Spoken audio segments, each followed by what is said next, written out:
तीन दामाद की सास पार्ट 2 दिख रही होती है, तभी उसकी सास वहां आती है।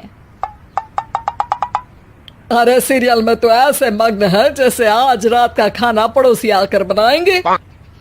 मुझे पता ही नहीं था आपने अपने बेटे की शादी पड़ोस में भी की हुई है। हैं?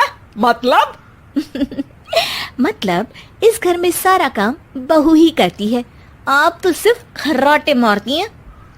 अच्छा जी, फिलहाल तो तुम आराम फरमा रही हो, चलो जाओ, ये मेरे टीवी देखने का समय है। आहा, इसीलिए मुझे भगाया जा रहा है। सॉरी, अब तो बिल्कुल नहीं जाऊंगी।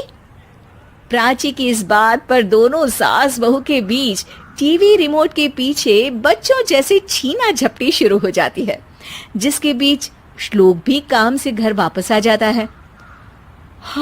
आज मेरी चूहे बिल्ली की जोड़ी किस बात पर झगड़ रही है? अरे तेरे बीवी मुझे टीवी ही नहीं देखने दे रही। अरे तुम्हारी मम्मी मुझे खाना बनाने के लिए फोर्स कर रही है। अरे वाह, ऐसे बेतुके रीजन पर तो बच्चे भी झगड़ा नहीं करते। अरे मुझे कुछ मत बोल, सब इसने ही शुरू किया है। हाँ हाँ, जैसे आप तो बहुत दूध की धूली है ना। अरे बस, दोनों चुप। प्राची जाओ, खाने की तैयारी करो। और माँ तुम छोड़ो, तुम्हें क्या बोलूं, शांति से अपना सीरियल देखो, मुझे दोबारा लड़ने की आवाज सुनाई नहीं देनी चाहिए। ऐसा बोलकर श्लोक वहां से चला जाता है, जिसके पीछे पीछे प्राची भी कुछ न कुछ बड़बड़ाते हुए रसोई में चली जाती है। हाँ हाँ, सासू जी को तो कुछ बोलेंगे ही नहीं, बस मुझ पर ही हुक्म चलता है, खाना बनाओ, जैसे मैं इनके घर में खाना बनाने के लिए आई हूँ। इसी तरह शाम बीतती है और रात को श्लोक और प्राची की सास खाना खाकर सोने चले जाते हैं, लेकिन प्राची गुस्से में कुछ खाए बिना काम में ही लगी रहती है। इस घर में किसी को घंटा फिक्र नहीं पड़ता, मैं खाऊं या भूखी रहूं। प्राची कुछ देर के लिए रसोई से बाहर जाती है और जैसे ही वापस आती है तो वहां दूध का भरा ग्लास देखकर हैरान रह जाती है। फिक्र पूरी है, बस दिखाना नहीं है। प्राची दूध पीकर सोने चली जाती है और अगली सुबह एक बार फिर सास बहू का कार्टून नेटवर्क स्टार्ट हो जाता है। ये तुमने ही किया है। अरे अजीब जबरदस्ती है, मैं बोल रही हूँ मैंने कुछ नहीं किया। दोनों ने मिलकर पूरे घर को पागल खाना बनाया हुआ है। यहाँ कोई नॉर्मल इंसान तो रह ही नहीं सकता, इसीलिए अब पड़ोसी क्या रिश्तेदार भी घर आने से कतराते हैं। और सुन बेटे, तू भी चंगा, तेरी माँ भी चंगी, तेरी बीवी भी चंगी, रिश्तेदार। हाँ जी, आपको नहीं पता क्या, गंगाधर ही शक्तिमान है, रिश्तेदार ही। हाँ हाँ, बस समझ गया। कभी जानवरों जैसे लड़ेंगी तो कभी जुगलबंदी करेंगी। भाई मैं आप दोनों के बीच में नहीं फंसना चाहता।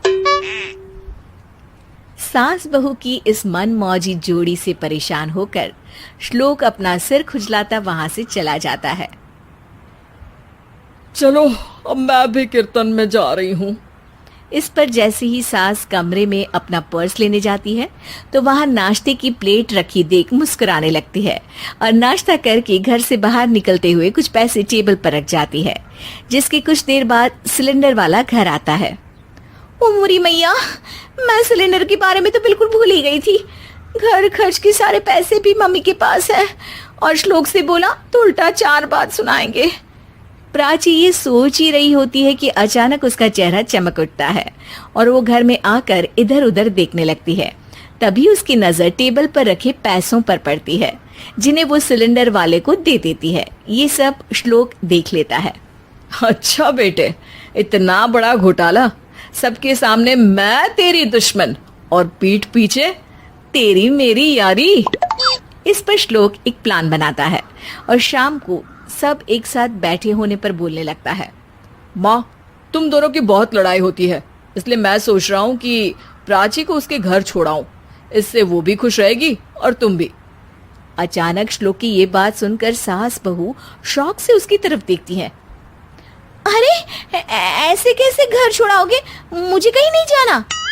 अरे तुमने बोला नहीं पर मैंने सुन लिया, तुम्हें मम्मी के साथ रहना अच्छा नहीं लगता, मुझे पता है। अरे वो अरे, जब बहू खुद कुछ काम बोले तो वो तुझे सुनता नहीं, और अब जो इसने बोला ही नहीं वो तू समझ गया। जब उसे नहीं जाना तो फिर जबरदस्ती क्यों कर रहा है? अच्छा, फिर आपको मौसी के घर छोड़ाता हूँ, बस अब आप दोनों एक घर में एक छत के नीचे नहीं रह सकती। मैं इस टॉम एंड जेरी की जोड़ी को और नहीं झेल सकता। है? ऐसे कैसे नहीं रह सकते? तुम्हें इतनी दिक्कत है तो तुम्हारा बोरिया बिस्तर पैक कर देती हूँ, लेकिन मम्मी जी कहीं नहीं जाएंगी। बिल्कुल यही सुनना था मुझे।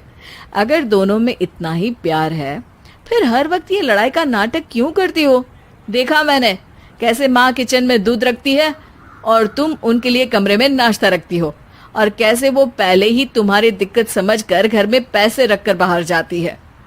अरे भाई, इतना ड्रामा तो डेली सोप में भी नहीं होता जितना तुम दोनों ने इस घर में फैलाया हुआ है। तू हमें टॉम एंड जेरी बोलता है ना, तो याद कर वो दोनों भी एक दूसरे को बाहर वालों की बुरी नजर से बचाने के लिए हमेशा सबके सामने लड़ते थे, लेकिन अकेले में दिक्कत के समय मदद भी तो करते थे। बस हमारा रिश्ता भी कुछ ऐसा ही है। और वैसे भी अगर सास बहू में तू मैं नहीं होती तो दुनिया वालों को कहानियां कैसे मिलेंगी?